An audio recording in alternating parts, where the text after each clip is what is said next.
Tak, vítejte u dnešního videa. Dneska se podíváme na Hodgkinovu chorobu nebo taky Hodgkinův lymfom. Nejprve bych asi řekla, co to je lymfom. Tak lymfom je nádor diferencující k B nebo k T buňkám, lymfocytům. A ten Hodgkinův lymfom se od ostatních lymfomů liší tím, že obsahuje více zanětlivé komponenty a méně té nádorové.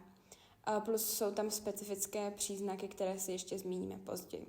Tento lymfom má velmi dobrou prognózu, až na některé výjimky, a nachází se především u mladých dospělých. Občas bývá také asociován s EBV infekcí, což nám značí tady tento obrázek, a vzniká z B lymfocytů, které se tvoří v germinálním centru, což je tady tahle oblast. Tak, v Hodgkinově lymfomu najdeme několik buněk, máme je tady v tomhle bublině. Dvě z nich jsou diagnostické, a to tady ty Reed-Steinbergovy buňky a Hodgkinovy buňky. Společně pak nazýváme H/RS buňky.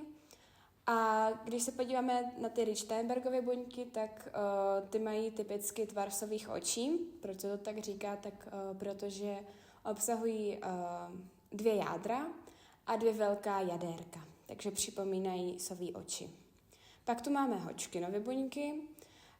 Ty Hodgkinovy se od těch Reed-Steinbergových buněk liší tím, že mají vlastně jenom jedno jádro.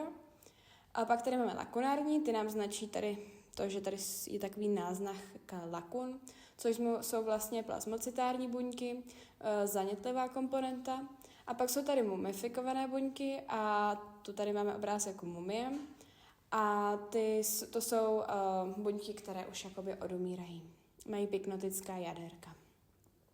Podíváme se teď jenom krátce na imunohistochemii. Jak se tady zapamatovat ta čísla, tak máme tady, že je CD30 pozitivní, CD15 pozitivní a CD20 negativní. Já jsem si to zapamatovala, že 30 děleno 15 jsou 2. A ta imunohistochemické vyšetření je důležité, abychom odlišili klasické Hodgkinovy lymfomy a pak ty neklasické. K tomu se ještě pak dostaneme. Podíváme se teď ještě na příznaky Hodgkinova lymfomu. Jak již jsem zmínila, Hodgkinův lymfom je lymfom z B buněk a objevují se tady B příznaky. To znamená pocení, horečky, úbytek váhy a typická je lymfadenopatie, která je bezbolestná. Ta bolestná lymfadenopatie by byla třeba například u zánětu. Typicky dochází k zduření axilárních uzlin, krčních uzlin, případně mediastinálních. Tak, podíváme se teď na jednotlivé typy těch klasických Hodgkinovských lymfomů.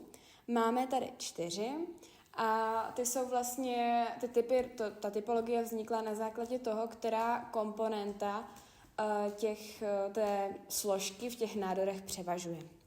První máme nodulárně sklerotický, který nám bude značit jsem se s tím pohla, tady ten mladý sklerotik. Pak máme smíšený, kdy tady máme staršího pána, který má takovou snědčí pleť, takže je míšenec. Pak tady máme boháče, to nám bude značit bohatý na lymfocyty. A pak je tady deplece a já jsem tady zapomněla přidat obrázek klece, ale doporučuji si to pamatovat pomocí klece. Ještě ho tam přidám. Tak, tady jsme to teď přidali, takže máme deplece jako, místo prostě klece a v ní je uvězněný lymfocyt, to znamená, že nám tady ty lymfocyty budou chybět. Pojďme se zpátky ještě podívat na ten nodulárně sklerotický, takže máme tady mladého sklerotika, který zapomíná věci. A ten nádor, jak již z názvu vypovídá, tak je tvořen noduly, které sklerotizují. A tenhle nádor z těch Hodgkinovských je nejčastější, tvoří 70% těch nádorů. Pak se podíváme na ten smíšený. Tady jsou typické ty B symptomy. A smíšený se jmenuje protože už se vyvažuje ta složka té nádorové komponenty a zánětlivé. Jinak tady u toho nodulárně sklerotického převažuje spíše té nádorové složky je tam málo a převažuje ta ostatní složka, ta zánětlivá. Tak, teď se podíváme na ten bohatý. Bohatý na lymfocyty, tady místo těch peněz si představte lymfocyty. Opět jsou tady B symptomy, má velmi dobrou prognózu, protože nám převažuje ta zánětlivá komponenta a občas bývá asociován s EBV infekcí. Tak a poslední, tady máme tu depleci lymfocytu, kterou nám tady značí takhle teda s tím lymfocytem. Zde bývá asociace s HIV infekcí a EBV a tenhle Hodgkinův lymfom má špatnou prognózu, protože tady máme nejvíc té nádorové složky a nejméně té zánětlivé. Tak. A teď se podíváme ještě na ten neklasický Hodgkinův lymfom, nebo také diffuse large B-cell lymphoma. Zkrátka je NLPHL.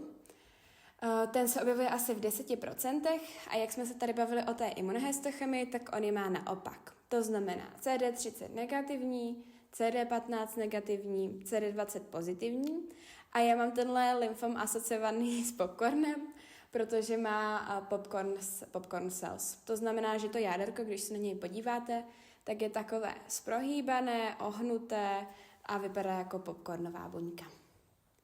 Tak, to máme všechno k Hodgkinovu lymfomu.